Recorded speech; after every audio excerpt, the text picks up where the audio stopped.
Hey, welcome to Big Blend Radio. You know, every fourth Thursday we get super excited. Nancy and I love this. We get to go on the Jefferson Highway virtually. We love traveling the highway. We haven't done all of it because you know what? It goes from Winnipeg to New Orleans or from New Orleans to Winnipeg. And there's so many amazing places. There's so much history to experience. There's a whole ton of food. There's parks and nature. There's history. There's just so many stories. It's insane. And we've been doing this podcast for over a year now. I think I don't know. Almost a year and a half, almost 2 years. And we do this every fourth Thursday in conjunction with the Jefferson Highway Association.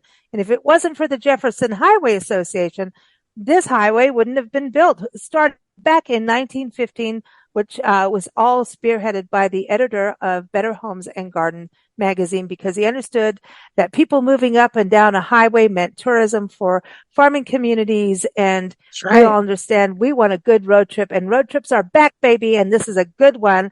And today we're going to go virtually to Louisiana.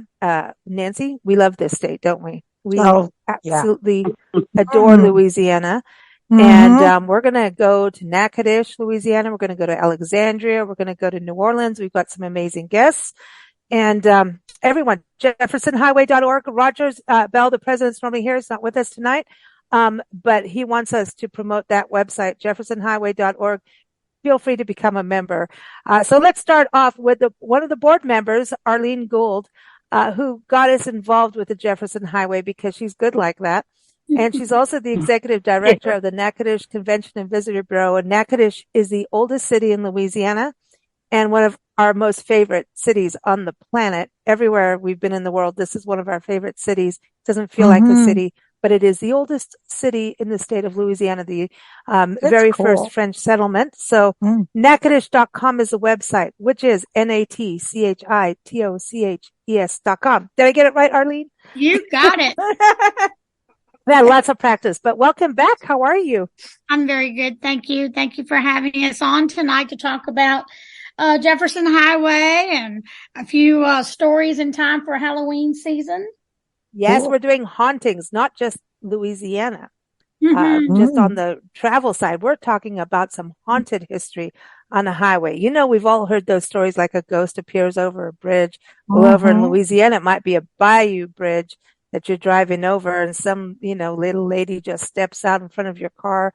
The vision, this like hologram like woman or a girl, and you stop and then she's not there. Don't go over the bridge. There's alligators down there. But we're going to talk about some really cool haunted history. Arlene, Natchtioches, you guys were the host of one of the very first conferences for the Highway Association in respect of modern times, not back in the or maybe there was one back then. I don't know. I'm not sure if there was, but in 2019, Natchtioches was proud to host the international conference for the Jefferson Highway Association. And, we had a great time, introducing so many travelers. I think we had people from 12 different states, 3 different countries. And one of our beloved community members, Miss Sadie Dark, she was probably 98 years old.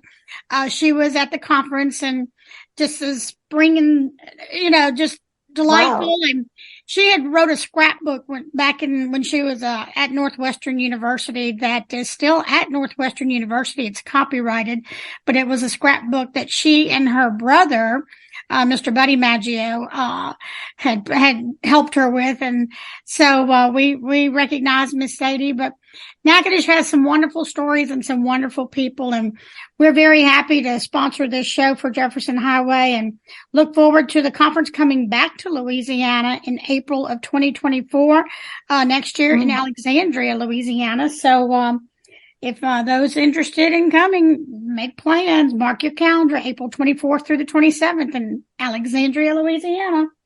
Just a hop, skip, and a jump from Natchtioches, less than an hour away.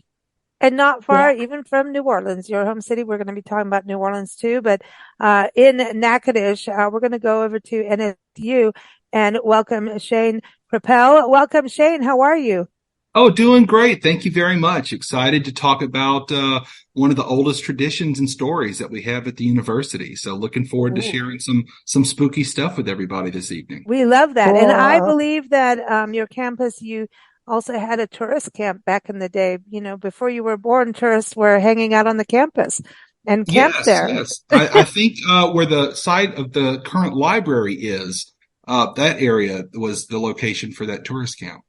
Wow. So they were Wow. car camping back in the day, like really hanging out and just driving. And you got to think back to 1915, 1920, 30s, like driving in those cars that don't have air conditioning like we have now, and everybody getting in and then saying, "Hey, let's pull over. That looks like a nice tourist camp. Let's go camping." Arlene, seriously, that's amazing, right? When you think about Right. how, And that tourist camp, we actually dedicated a sign there recently to mark the spot where the tourist camp was. And it actually opened in July of 1922. So just over 100 years ago, it was a tourist Wow. camp. So, yeah, I Did I love it. have the I Wow. love it. location right, Arlene? I'm sorry. Did I have the location right? You do. It's directly in Oh, front. The good. sign dedication is right where the Watson Library stands today. That is correct. Awesome. Mm. Ooh. It's so cool. It's Hmm. so cool. I mean, yeah, I just love Awesome. these travel stories, and I'm especially, you know what, universities, dorms, campuses always have a ghost. We're going to talk about that in a little bit, so everybody stay tuned. We also have Mm. Shirley Ingram from Alexandria, from the Alexandria Pineville, Louisiana's Convention Visitor and Bureau. You can go to alexandriapinevillela.com. Welcome back, Shirley. How are you? Well, I'm doing wonderful, and it is a delight to be back with you all, and get a chance to talk about the Jefferson Highway again, and about some of our resident ghosts and Cool.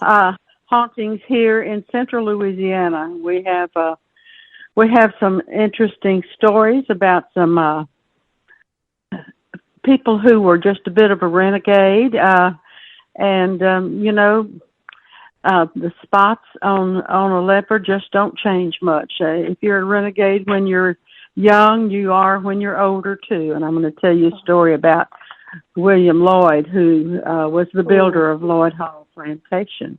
If we're ready to get into the stories. Well, not yet. Not yet. We got to bring another Not yet. guest on. So, but I Okay. know that is some crazy history, Nancy. And I've been to Lloyd Plantation, Mm-hmm. thanks to you. And I want to tell you, though, that we did go to the Bayou Rapide Cemetery, which I believe is a Mm-hmm. National Historic Landmark as well. And Yes, it is. when we first came to Alexandria the very first time, so I think it was 2013, 2014, when we went to Natchitoches, Right. same visit. And you know that I couldn't get out of the back seat of the car. I got stuck in my seatbelt thing, held me in. Do you know that? Like, what do you think? No, I did not know that. Yeah, Yeah. And Wow. we Wonder we had what ghost was at work there. we were right yeah. outside the Boyd Cemetery section That where was the funny. founder of Boyd, the town Boyd, was there. Wow. He's got like a little fenced off family area, Right. of the cemetery. And I mean, I don't know. He's like, "You're staying in your car. You ain't getting out and taking photos of us. Get out." But then I got out and Get it was on fine. your way. I know. Very interesting. I know. I I'll always have think, to find ooh, out more about those characters when they were alive.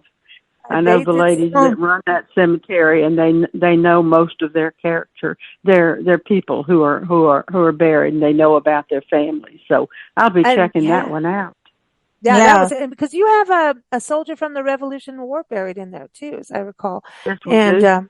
yeah, that's a very historic cemetery. And then Natchitoches, Arlene, what? You've got the oldest cemetery in the Louisiana Purchase, right? Am I getting that right this Yes, time? the American Cemetery. It's right there in the historic district near the original site of the Fort St. Jean Baptiste from the early 1700s. But it's actually a beautiful cemetery. Mm. Really It is. is beautiful. And part of Steel Magnolias was filmed in there, just saying.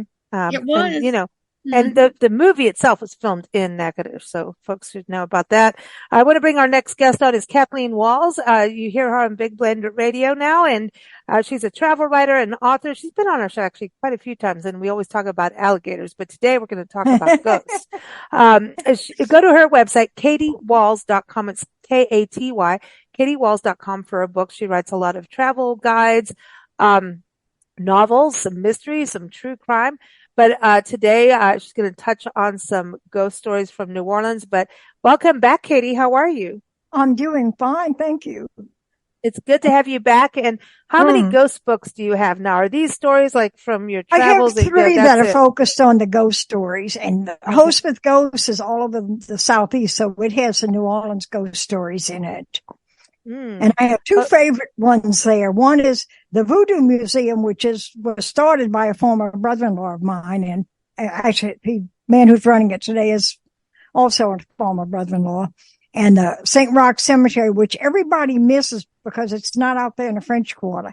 But it's got my favorite ghost story there. One of my favorites. And Host with Ghosts, I like that. Because that also gets into bed and breakfast, right? Right. Well, I focused on either bed and breakfast or a hotel, and then from there branched out to tell all of the other stuff in that city that has ghost stories, and worked in a few things that don't quite have ghost stories.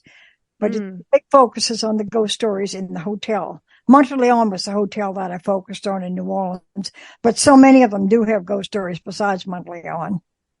Okay. Yeah, because ghosts like to be around other people, and it's warmer in a hotel than outside. So they're like, come on in. They could mess with you. I know. And, but that's the thing. In bed and breakfast, they always have those rumors, and then you stay there and you wonder, is it going to happen? Are you going to get the bump in the night? You kind of want it, then you go, don't do it, but you do. Deep down, you want that experience, even if it scares the willies off of you, But Katy, let's start with that. Tell us about the one from the hotel in New Orleans. Well, the Monteleone is one of the oldest hotels, and it's still family owned, and they have some fantastic ghost stories in there. They have at least 12 ghosts that they know of. Varying different times. One of the saddest stories there is a little boy, Maurice, and Maurice's family, his mother and father, were going to the opera, and they took a carriage, and coming home, the horse bolted, and the father was killed instantly, and the mother died a short time later, sort of grieving, and the little boy was left, he was with the nanny at the hotel. And of course, he lived to grow up, but he always missed his parents. And the story is that the little boy, about 10 years old, is seen at the hotel on the 14th floor, which was the room they were staying in. And he's coming back, sort of searching for his family. Yeah. Wow. Wow. So he just keeps going. And one of my other favorites there has to do with St. Roch Cemetery. And then the neat story, I bet Arlene knows this story. These St. Roch Cemetery, the priest who came there was in 1874, and there was a yellow fever epidemic going on. And he promised St. Roch, if none of his parishioners died, he would build a cemetery and a chapel in St. Roch's honor. And supposedly no one in his parish died. Don't know if that's true. But anyway, after the epidemic, he built the St. Roch Cemetery. And in the very back of the cemetery, there's a chapel. And in the chapel, you go in there, and it's open to the public all the time. They never lock it. And there's prosthetic limbs, eyeballs, wheelchairs, things that people supposedly have prayed to St. Roch and were cured. And of course, there's several ghosts probably there, but the most famous one is their ghost dog. And they see this huge black dog roaming around the cemetery, and people have gotten pictures of it and videos. But when you kind of corner the dog, he disappears on you. So they kind of know he's a ghost dog, but they don't know why he's there or who. But he's kind of an interesting ghost. Well, you know what? Because black dogs turn up in folklore all the time as being haunted, and well, black cats as well. Black cats and black dogs. I think it's Marie Laveau is supposedly seen very often around her house on St. Anne Street, and sometimes she's seen as either a crow or a snake or a black cat. Oh, wow. Okay. So Arlene, I know you're from New Orleans originally. Do any of these stories ring true from growing up there? Yes. They do sound familiar. Oh, wow. Yeah, especially the one from the Hotel Monteleone. Oh, yes. Yeah, that's one that I'm very familiar with. And I want to say that I've been to that St. Roch church years and years and years ago. It's been a long time, but I mean, like before Katrina, so. Right. Well, everything before Katrina exactly. was It's either before or after, you know, that's how we measure time now. But, yeah, of course, New Orleans is full of ghost stories. I mean, just look at the history. Just look at the history, you know? Yeah. Are you familiar with the Voodoo Museum? Oh, yeah, absolutely. Yeah. Do you know Jerry Gandolfo or Charles? No, I haven't been there. Oh, gosh, it's been 15, 20 years, probably 20 years since I've been there. Well, Jerry was the younger brother. He's running it, but Charles was the one who founded it. And Charles was the most interesting person. He knew everything about 18th, 19th, 17th century New Orleans, but he probably didn't know who was president. I mean, he's like he lived in the past. And if you go to the museum today, there's a huge picture of Marie Laveau wearing the tigeon, but the free women of color had to wear it. White women were jealous and they didn't want them showing off the hair, so they made them wear these tigeons. And he painted this beautiful picture of her. He was an artist. He was very versatile. He was a lot of things. But there's a really interesting story behind that museum too. Well, I want to move on a little bit and go back up to Natchitoches, because Natchitoches, Arlene, there's a lot of stories we heard, like, you know, when you go to Magnolia Plantation, which is part of Cane River Creole National Historical Park, like the blacksmith area of that, because everyone, Cane River Creole National Historical Park, number one is why we ended up in Natchitoches, and now they can't get rid of us. Like, we got there, we met Arlene, and we met everyone and went all over and said, that's it. Like, this is, like, you know, one of those special places. But the Magnolia Plantation, and it does have a vibe. I don't know. Maybe it's just because I heard stories beforehand. And it's mainly at the big house. It's not on the ground so much where they have the general store and the old barn, but at the big house itself during the Civil War, I think that the caretaker or something is known to come back, and you know, that's the haunting that they talk about, is that the caretaker from you know, the plantation during the Civil War, he was killed there, but his spirit still lives on. Wow. So everyone, and there's Oakland Plantation and Magnolia, and Magnolia was on like a ghost hunting show or something like that too, I think. Shane, do you remember a little bit about that when they were here? I know they filmed down there at Magnolia, and they even filmed a movie with Chris Christopherson down there called Nancy. Called For Sale by Owner, and it was a scary movie. I gotta say. But yeah, I just thought of Chris Christopherson being there. But yeah. Yeah, I remember when they filmed that episode and the lights would come on in the slave cabins, and I think it was Miss Betty Herzog told the story about the ghosts that would appear at the steps in the foyer and things like that. Yeah, it was the Herzog family that still owns it, basically the main house, but all the other parts of the plantation primarily is part of the Cane River Creole National Historical Park. So very cool. And by the way, speaking of hotels and bed and breakfast, we stayed at Sweet Canaan. Yeah.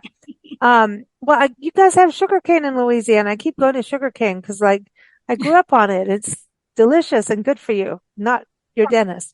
But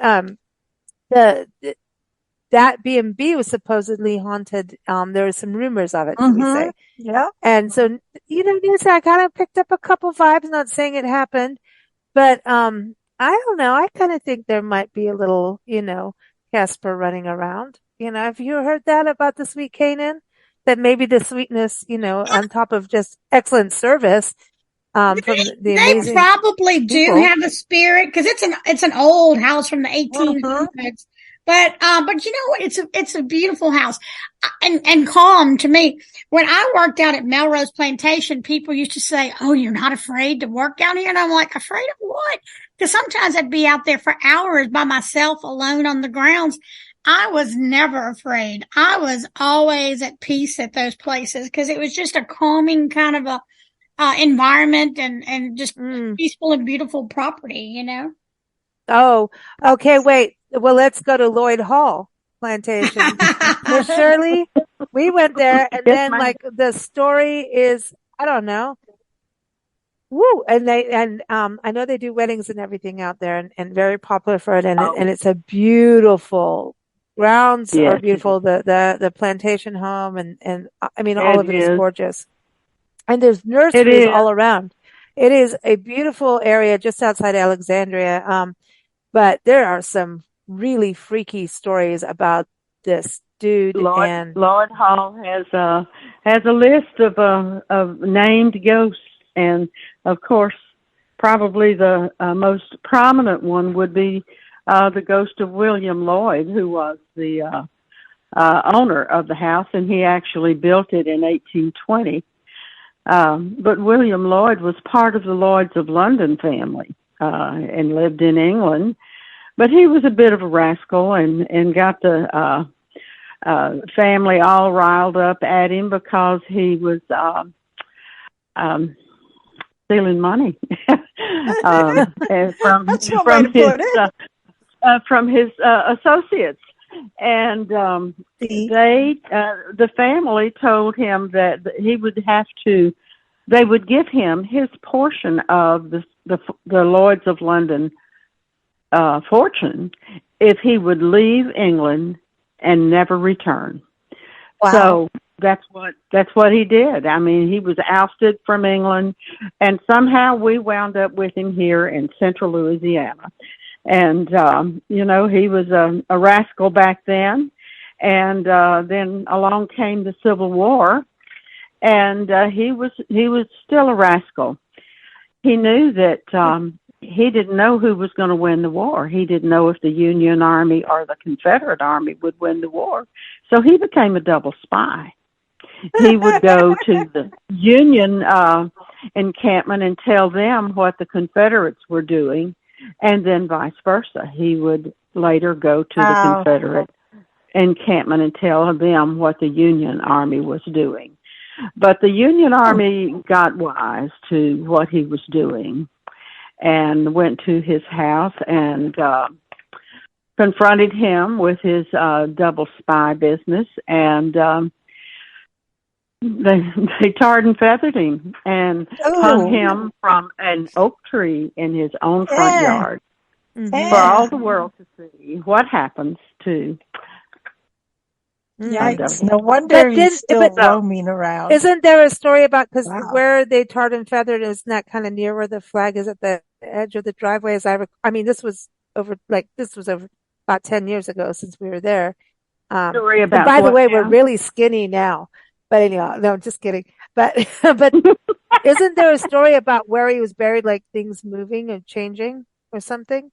Oh yes, they will find things moved in the house all the time. You know they may have set up for a tour group coming in, and they have this house all set up with china and silverware, and when everybody sits down, there's some place settings that all of a sudden the silverware is missing, or the fork and spoon have been switched sides. But it's just to mess with you, let you know they're there, Wow. So maybe on his tombstone, he just put, "I'll be back."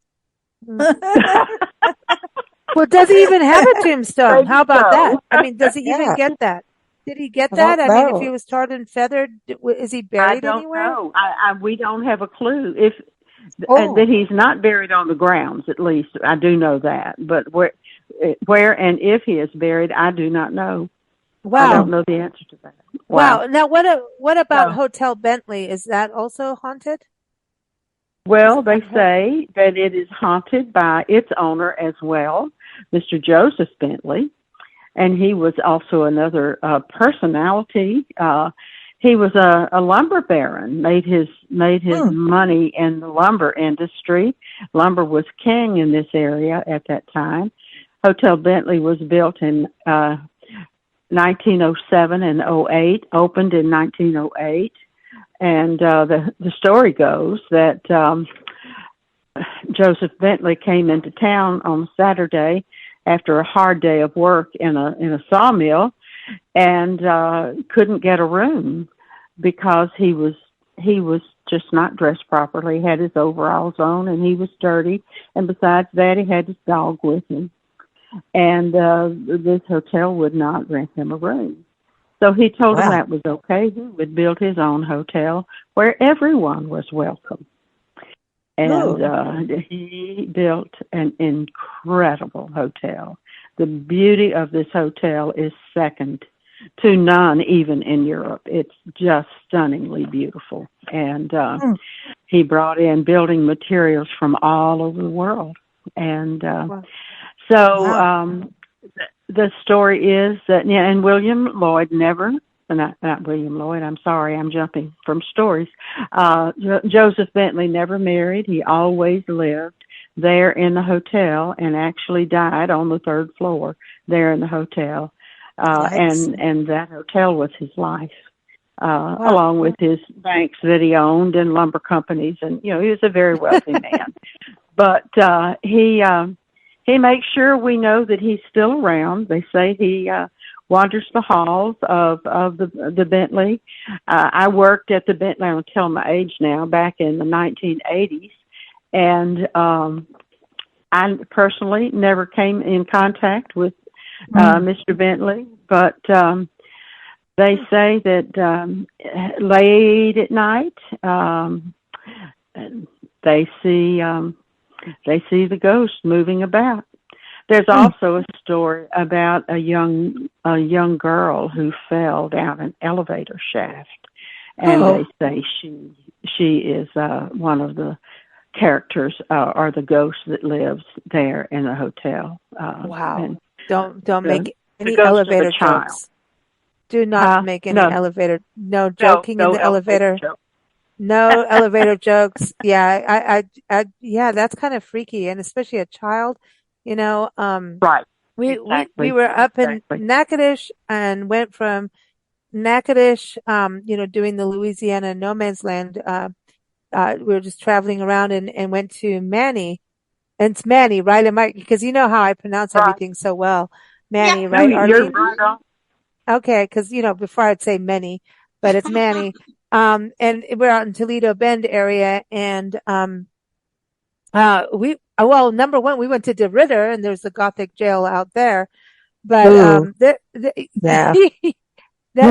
is DeRidder part of the highway, Arlene? Now that I've just completely segued off of what I was going to say. No, not the Jefferson Highway. It's part of no man's land, but not on the Jefferson Highway. It's all the way to the west side of the state. The Jefferson Highway primarily runs Shreveport down to Natchitoches, down to Pineville and Alexandria, Baton Rouge, and then to New Orleans. Oh, so it goes through Baton Rouge. Okay. All right. Well, forget my stories then. Okay. But anyway, but I find it fascinating because there are stories all over where you travel, dig them up, if you want. I didn't say that. But I'm going to move over. Sorry, I didn't say that either. We want to go to NSU, to talk to Shane, because there's this thing, I went to boarding school, and I remember having to kneel on my knees all night long for talking too much. Go figure. And kneel against the wall, and then everybody would tell the story of the nun ghost, and then you're like, oh no, but at 2 a.m, when your knees are dying and you really want to go back to bed, and people are literally asleep, you're starting to think about that ghost. And I kind of feel like Isabella might have a little bit of something of that in some ways for students first checking in to NSU, right? Exactly. And I sort of feel that's how this story and this legend got started, was exactly that. by the first group of students who arrived at the university when it opened in November of 1885. They're huddled together in this old mansion that had become a convent, that had become a school. And so all the creaky noises and, one of the older students, they can't sleep and sort of tells the story, of a nun, who was there at the convent before they arrived there, as students. So this legend is great. It has so many components, and it's interesting the way that the ghost is sort of alive, as ironic as that sounds, on the campus. So a lot of different pieces that span a long time. So I'll try to tell it as succinctly as possible, just because it's so rich and it's so good. So the legend is that, back when NSU was a convent, there was this beautiful French maiden from South Louisiana and had all sorts of suitors. But her favored one, the one that she loved, was killed in a duel or in the Civil War, depending on what version of the story that you hear. But it's agreed upon that he was killed. So after he's killed, she goes and she becomes a nun at the Sacred Heart Convent. She's moody. She's very depressed. She's reclusive. She doesn't interact with the other nuns, and she ventures out at night, weeping for the loss of her lover. And then one night during a violent storm, Isabella takes a knife and she stabs herself in the heart on the third floor of the convent. And she's discovered the next morning by the nuns with a bloody left handprint on the wall where she grasped the wall as she fell to her death in the room. And so this story begins that at night you can hear Isabella, or the little nun as she was called then, weeping over the loss of her lover. So these students arrive and begin telling this story, and they're in the Bullard Mansion. The Bullard Mansion is torn down, 1913. The columns are left, which now serve as the symbol of the university. And after it's torn down, East Hall, which is a dormitory, they begin hearing things going on, in the rooms, and hear crying at night and strange noises. And so they're very much determined that the nun has moved from Bullard Hall over to East Hall. And so East Hall becomes sort of the home of the ghost until it is torn down. And then at an assembly, the president of the college, he is talking to the students, and he mentions and says, I'm a little surprised that the students haven't welcomed the school ghost to her new home. Which would be the music building, wink, wink, hint, hint. That's the new oldest building on campus. And I'm not quite sure that he imagined the way that the students would welcome the nun to her new home. So this is 1926. We have a written account from a student who was there. She wrote it in 1929. And so the students are there. It's late at night. They're in their dorms. They're leaving for the Easter break the next morning. And so at midnight, the campus bell starts tolling. And students wake up and they're like, oh my goodness, there must be a fire or something's happening. So they get up and they're looking out the windows, and suddenly they see all of these students, male students, dressed up as ghosts running all over campus. And they're going and they're hitting the windows, and they're, scaring all of the students, and they're running in the dorms and tripping and falling over each other. No, that's funny. They tied the night watchman to his chair. Oh, the university president's out there, trying to catch one of the students, and the girls are screaming, for him to get away so he's not caught. Night watchman gets out, fires shots, to scare the students off. And that is sort of the beginning of this tradition where the students are involved in moving the ghost to her new home, which would be the oldest building on campus anytime the oldest building is destroyed. And so she lives in the music building for a while. It's torn down. And so the next oldest building is Caldwell Hall. Well, again, at midnight, and this is 1949, the horn on top of the power plant starts blaring at midnight. And so it wakes all the students up. And so they're looking to see what in the world is going on. And they see a group of students escorting the ghost to the new home, a student dressed up as a ghost with a sheet and a ball and chain. And then the next morning, they find a bloody handprint on the building with a letter from the ghost. And there's actually a copy of the letter in the university archives. And I went and found it as a student, was able to read it. And it's really cool. In the letter, the lover is killed in the Civil War. So that's the version that they decided to go with then. So 1982, and Arlene, you may have been around when this happened, when Caldwell Hall burned down. I do remember when it burned down. Yeah. So Caldwell Hall, which was the first brick building on campus, it was beautiful too, if you see photos of it. So Isabella haunts the third floor of Caldwell. The window that overlooks the columns, which are the remains of the Bullard Mansion, is sort of her haunt, and where students claim to see her in the window. So one night, Caldwell catches on fire. Firemen report that the window, the third floor window, opens and closes several times during the fire. And it's one of two windows that are left that weren't destroyed during the fire. So Isabella's window is one of those. So a couple weeks later is Halloween, and the students are like, what do we do? The campus was very sad over the loss of this beautiful building. It was the main academic building. And so they decide, you know what? We're going to have a ceremony to move the ghost to her new home.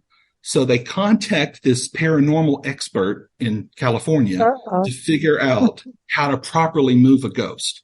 It had to be California. I'm just saying, and we're from there, so I can say it. But it had to be California. Yeah, but you have a voodoo museum down the road. I'm just saying. But anyway, sorry. So funny. No. So they gather at the remains of Caldwell Hall, and then they move over to the building that's next to the columns, Warren Easton, and a student representing the ghost appears. And the university president and a group of like almost 1,000 students, all dressed up in Halloween costumes and carrying candles, escort the ghost to her new home, which is the old women's gym. And again, bloody left handprint is left. And they leave an offering for the ghost, which is a coupon for pizza. This is what you eat on the college campus. A bottle. Yeah, exactly. A bottle of Blue Nun wine, which is appropriate. No, that's hysterical. Yes. Funny. An NSU sweater and a Ouija board. Oh my gosh. That becomes the home of the ghost. And, she's there. She's very much part of the campus lore, very integrated into student life there. Well, then the building catches on fire. And so they are able to save this building, unlike Caldwell Hall. And so in 2001, they reopened the building. It's part of the Department of the Interior. It's the National Center for Preservation Technology and Training, called the NCPTT. Well, a guy named Robert Crew, who was a fraternity brother of mine, he was the executive assistant of the president there. He says, you know what? She may have been driven away from all the renovation work and the fire. So we're going to have a ceremony to welcome her back to her new renovated home. So Halloween night, 2001, they have another ceremony. Students, faculty, administrators, they gather around the columns, that original home of Isabella, the convent, the symbol of the university, and then they escort her back to her new home. There's the bloody handprint. And then they end up placing a plaque in the building. And the handprint that they use is the student who stood in for the ghost in 1982 for that original moving ceremony to the old women's gym. Wow. Which she's now a professor at the university. She's an art professor. And so it's really cool to have that connection. And so you can go to the building and you can see the plaque. And the employees there say, that they'll be in the building and they'll hear footsteps on the second floor when they know there's nobody up there. So there are still reports of things that are going on involving our campus ghost. But she's been mentioned in the student handbook since the 1950s. The 1957 yearbook was dedicated to her. She's taught in orientation. The campus map that I received when I was a student had the ghost on there. There's a portrait of her in the student union that the Student Government Association commissioned. And then during Halloween, there's a thing called Chasing Isabella, where clues are posted, and there's a little ghost that's hidden on campus, and students can win money if they find her. And the amount decreases every day that they don't find her. And then now there's that new plaque that was just put on campus from the Center of Louisiana Studies, the Legends and Lore. So very much a part of the campus beyond just a story. She has very much integrated into the life of that university there. And I think that's what makes it very, very special. She's kind of like the mother in a way. Yeah, exactly. But all these buildings burning down raise my one eyebrow up going, Right. you know, and the bloody hand, it's a weird segue, but going, she seems like a mommy of it, I'm just saying. But, I remember when we were at Kent House, plantation in Alexandria, Shirley, and, I think it was Patty or Patsy that took us around, and gave us such a wonderful tour of this plantation. The history was fascinating. And she showed where a great job there. They did. And you could see handprints of where the slaves had built these bricks, made the bricks for the plantation. You sure can. Now, Built do you right think there there's on a the ghost property. there? Is there a ghost in Kent House? They don't, the tours at Kent House do not focus on the ghosts. However, if you can get some of the tour guides off to themselves, they can tell you a few stories. And you better have a lot of $20 bills. I'm just saying. I'm kidding. Well, yeah. They will. Yeah. They don't have names for the ghosts that they see, but they do have stories about ghosts at Lloyd Hall. I mean at Kent Plantation House. Yeah, this is. I really hope people go and they go to the conference for Jefferson Highway and just travelers really go to these plantations because the history is. It's not something to close your eyes to. It's something to open up and learn about because it's multifaceted. Absolutely. It's complex. It's complicated, but it's, these places do such a good job to give you a very, good understanding of what really happened and have, historical, facts behind it. Now we can't all say 100% about ghosts because everybody would think would be a little bit loony, but I'm going to say there's ghosts everywhere. There are. Ghosts. We've had our experiences in an old mountain town in California, and we moved into this cabin after a Native American lady had been living there, and she had a dead coyote head and skin nailed to the front door. And she told us that she was maybe not, you don't want to do this. There's bad spirits in there. We're like, yeah, okay, whatever. And we moved in, but it wasn't shortly afterwards we had our own experience in that cabin. Quite a few. And more than one. And seriously, this is one night, this shadow formed over my head and the cat went under the covers like she was frozen. And I looked up and the smoky thing, I'm like, oh my God, the cabin's on fire. And it turned into a guy's face. And he just smiled and winked and then he went away. So the next day I talked to the landlord and I drew the face. And he goes, oh my God, that's my father. That's my who? His father. Died on the property. So I was like, okay, that's it. I'm out of here. I'm out of here. But there's I think all these places. Weird. It was weird. That's the thing. There's places that have this, and it's how can you not think about any place that is built has had someone's footprint there at some point. Right. Even animals can haunt places. So I think it's all these stories. I mean, I know someone who writes ghost stories of the Southeast from animals like dogs, cats, all kinds of things. And it's fascinating. Katie, I wanted to go back to you because I think you had one more story for us. Yes. How about the Beauregard Keys house? That's one of the most haunted ones in New Orleans.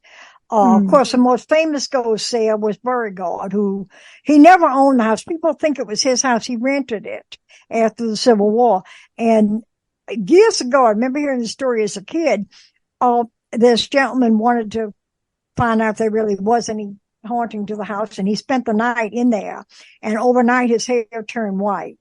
And when he came out, he told the story. There were two different ghost stories that people have supposedly seen in there, and one is like the reenactment of the Battle of Shiloh, which was Beauregard's first big loss, and the other one was a ball. And Beauregard was married to his, I think, second wife in that house. And that ties into my film because my great-great-grandfather, there was a diary, and he worked with Beauregard. And he, even though he was not Creole, he was invited to Beauregard's wedding, which was unusual because usually the French Creole didn't want anything to do with the Americans. And my great-grandfather was a Scotch immigrant. But the story, the two things, and then Frances Parkinson Keys bought the house later, the writer, and when she died, she had a little cocker spaniel and named Lucky, and Lucky died just a few days later. I guess he was grieving. You know, animals are like that. And people have seen Lucky in the house, and they've also seen him playing with a cat. And Beauregard's children had a cat for a pet, so they think that was Beauregard's children. The other connection with that's really a strange thing. Several Italian grocer or food importers owned the house at one time. And back in the early 1900s, the mafia then was known as the Black Hand.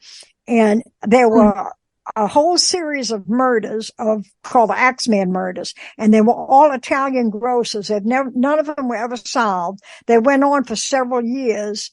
And the grocer would be killed in his bed at night. The doors would be locked. No one could figure out how they got in there. And they were killed with an axe.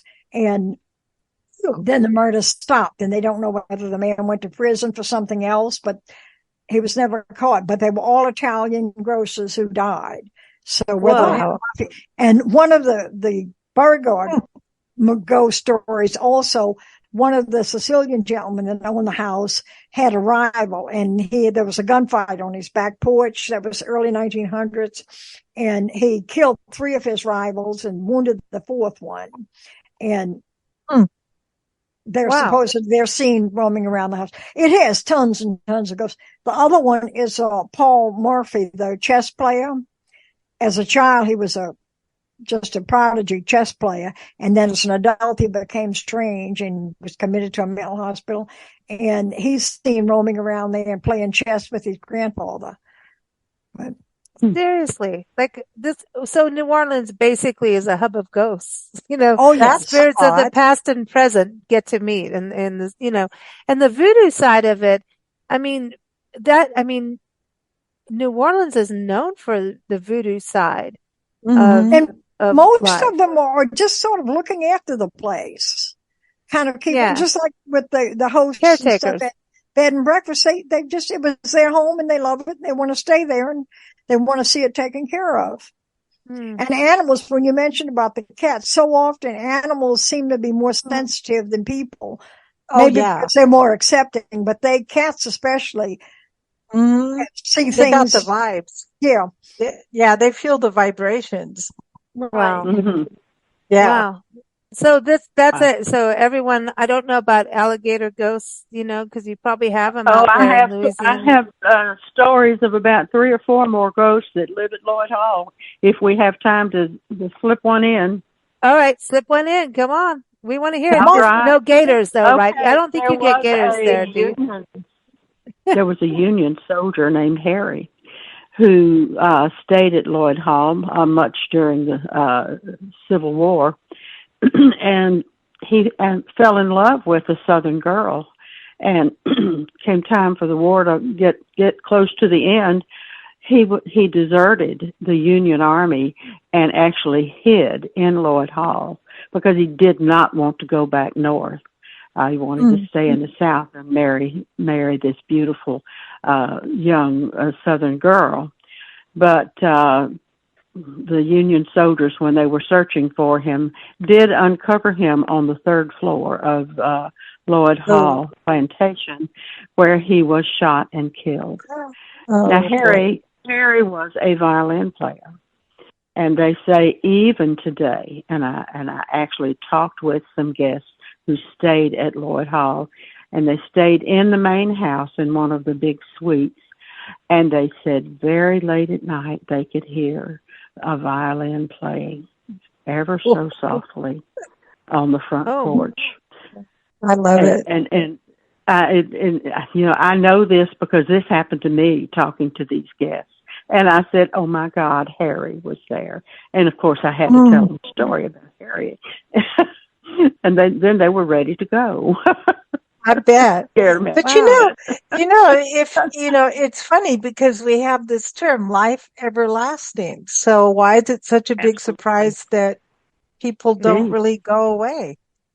Right. Well, there was also a slave named Sally Boston who actually did the cooking there at Lloyd Hall for the family. And Sally's ghost is alive and well there. Miss Beulah Davis, who is the caretaker and the tour guide there at Lloyd Hall, and you girls will remember Miss Beulah. And yes, she and Sally Boston are on first name basis because they see the vision of Sally just kind of floating down that suspended staircase. But along with Sally comes the odor of cooking food because she was the cook. And Beulah has told me many times, she says, sometimes I'll be in this house working by myself, and I know I'm the only one here. And she said, I can smell the food that Miss Sally was cooking. Wow. So, that's cool. Yeah, cool. I know. They're there. And then cool. my last little story is about Inez. And Inez was the niece of the owners of Lloyd Hall. And she actually jumped from the third floor to her death after she was jilted at the altar. And she played the piano. And that's another that people can hear the piano playing when Miss Inez is present. Even the people that stay in the bed and breakfast units, which are the outbuildings that are accompanying this plantation home, they can hear the piano music even out in the outbuildings. Yeah. She needs to get together with a violin player. Yeah. Hey, you never know. Well, you guys, you have so many. I want to go back to the cemeteries and things, and you were talking about, people dying of yellow fever, and going back to earlier, I was talking about Manny going out because we were following the El Camino Real de los Tejas National Historic Trail from Natchitoches to Natchitoches, Texas, goes through Toledo Bend, through Manny, all of that area, and then down through San Antonio to Mexico. But we went to this tiny cemetery that it is off the beaten path, but it is on the trail. And there were all these tiny little crosses for graves, unmarked, no one. And so that's what we were figuring. It was yellow fever or something like that probably took, communities and children, and no one knows. And somebody's putting those little crosses there. So did that kind of, if it hit like Alexandria, do you think it went all the way through to the whole region? At that point. It did. The yellow fever epidemic did cover the whole region. Yes. So that's got to be, there's got to be visiting people from that too. I'm not being callous. I mean, I'm just thinking because when we were there, when you go to a cemetery, it kind of reminds you of life and death, right? Obviously, but it's kind of, when you see those, I'll have to do a little investigating about some of the ghost stories in our historic cemeteries. I'm sure the people who care for the cemeteries can tell us some hair-raising stories, I'm sure. Very cool. I want to thank you all for joining us here on our Jefferson Highway Association podcast. Again, we're here every fourth Thursday. I'm going to go back and chat with you all before we go. Arlene, in closing on this, everyone, Natchtioches.com. All the links that we're talking about, website links, are in the show notes. But Arlene, in closing, any other stories you want to share or anything else? No, I invite all your listeners to come and find some ghost stories of their own and share them with us because we know they're out there. We know that they're out there.